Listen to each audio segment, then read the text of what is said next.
Welcome back to another video. Today I thought I would do a little chit chat, but I thought I would talk about a little bit just about perfume, really. What does it mean to me, to us? And oh, there's a what kind of bird is that?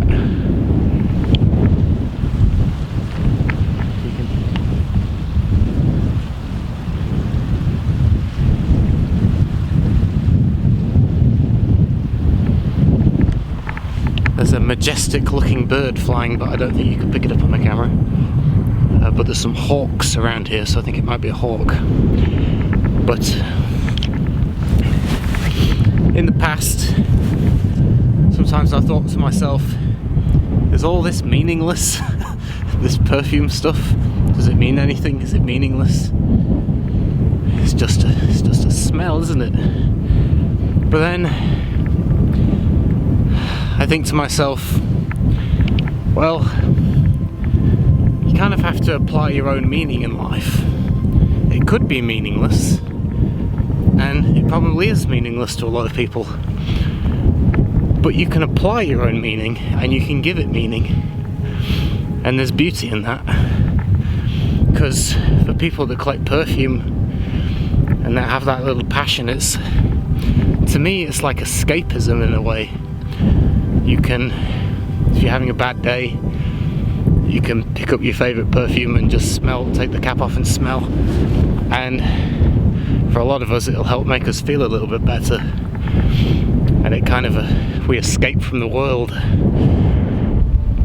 We escape from the stuff that's bringing us down a little bit.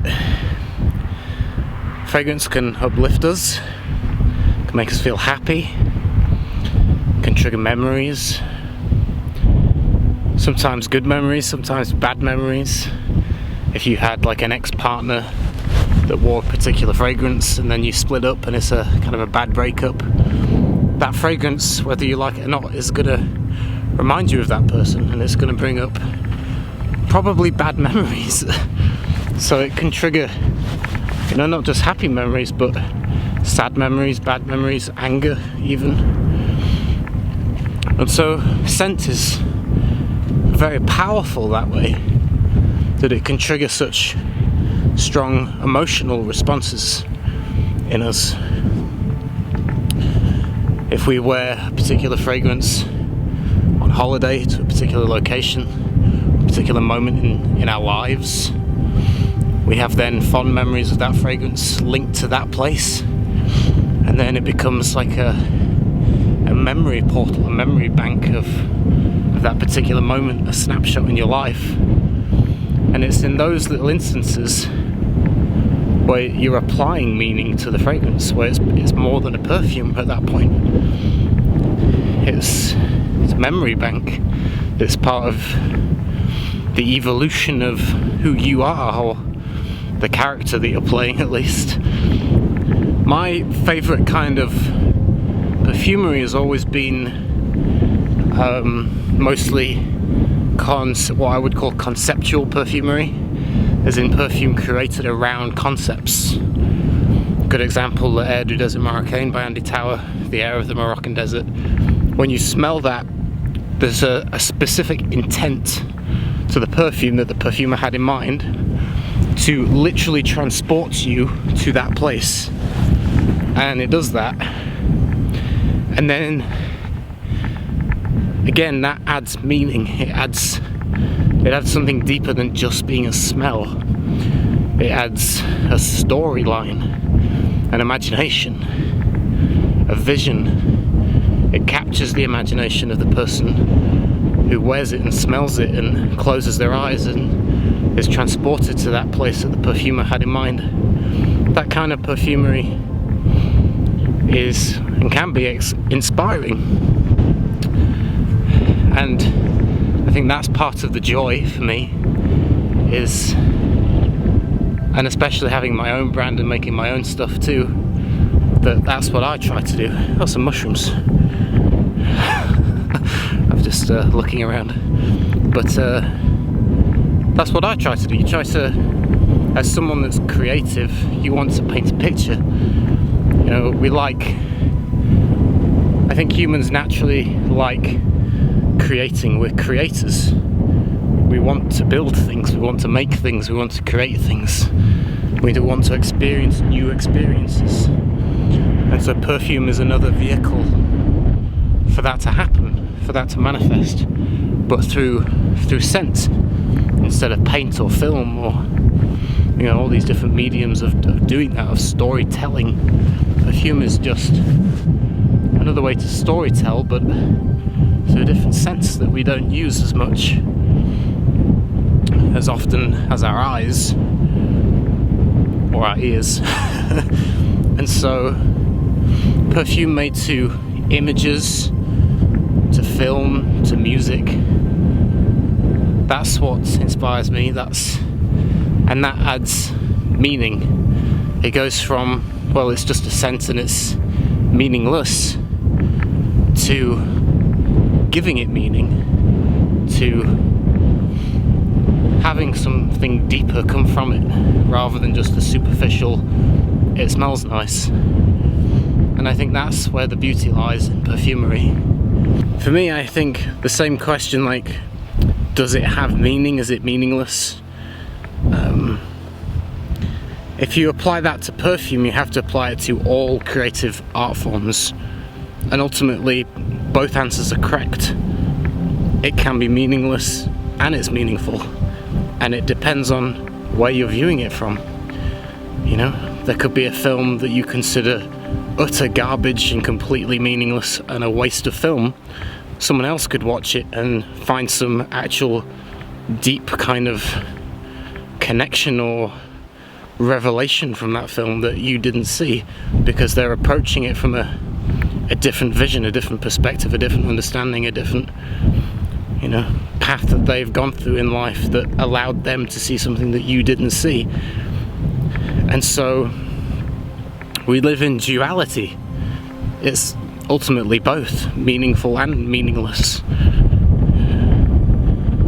And when we say, you know, is this particular perfume good or is it bad? You know, again, the same applies. What one person thinks is amazing, another person thinks is terrible. And what, you know, one person doesn't connect to, another person thinks it's the greatest thing they've ever smelled and they can't imagine their life without it.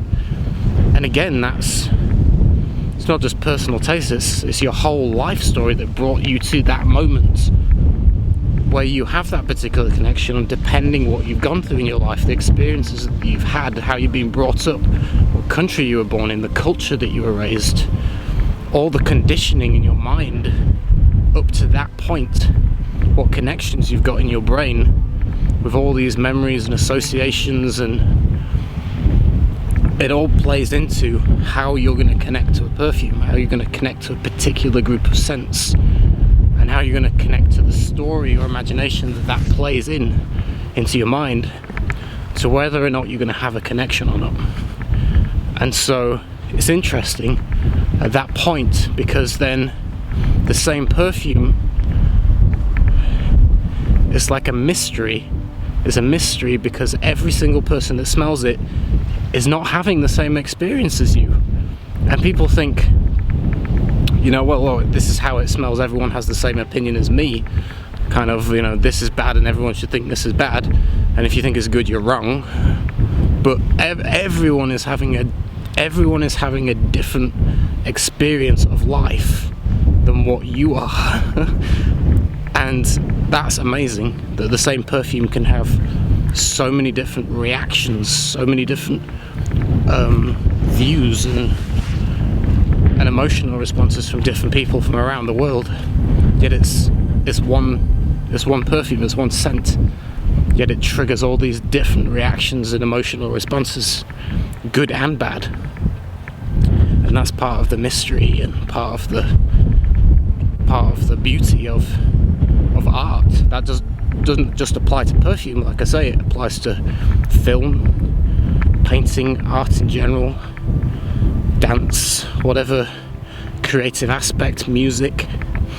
You know, music is another great example of how, you know, some people like certain kinds of music, and then other people can't stand that kind of music. And everyone's that listens to the same song is going to pull a slightly different meaning from it, a slightly different emotional response in their body and in their mind and in their memory bank. So we all approach life through the veil of our own conditioned mind, in that particular conditioning, through that particular lens of our mind, of our eyes, of our senses.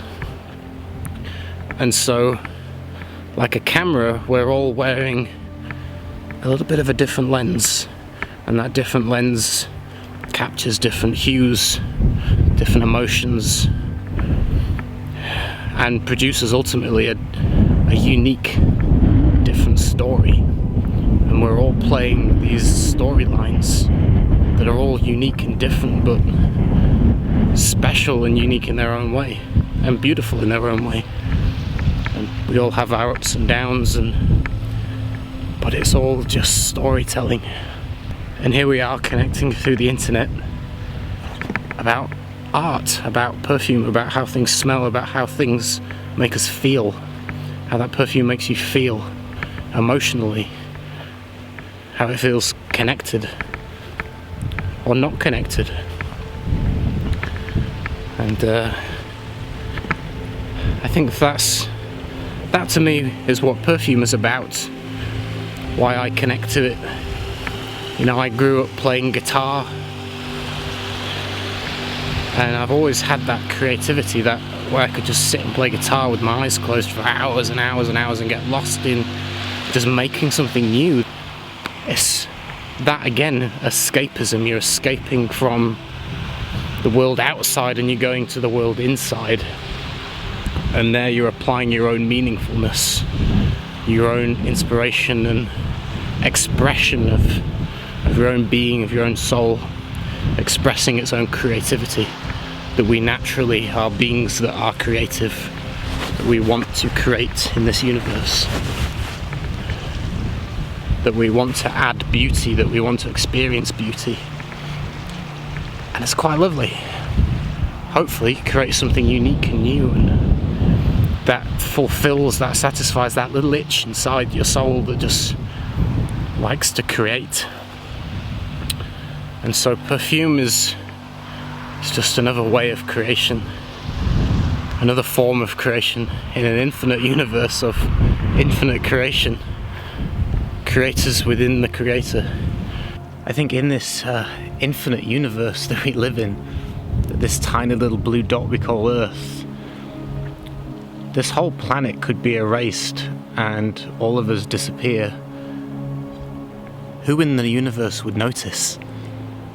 It's so vast, we're so tiny, and we make up such a small fragment of time in infinity that, does it really matter? Is it meaningless? And in that recognition of how short our little glimpse is here, in the vastness of forever, I think it's important in that recognition that we do apply our own meaning, because it's in the acts of kindness and love and sharing art and sharing passion, and that brings meaning to this fleeting temporary existence, physical form. Because really, I think without that added meaning and beauty to life, the sacredness of life, that without that meaningfulness, life would feel very empty. And who are we here other than the story that we leave behind? What story do we want to tell? It's beautiful. So that's just my little ramblings and musings for the day. I will see you soon with another video. Take care, everyone. Bye.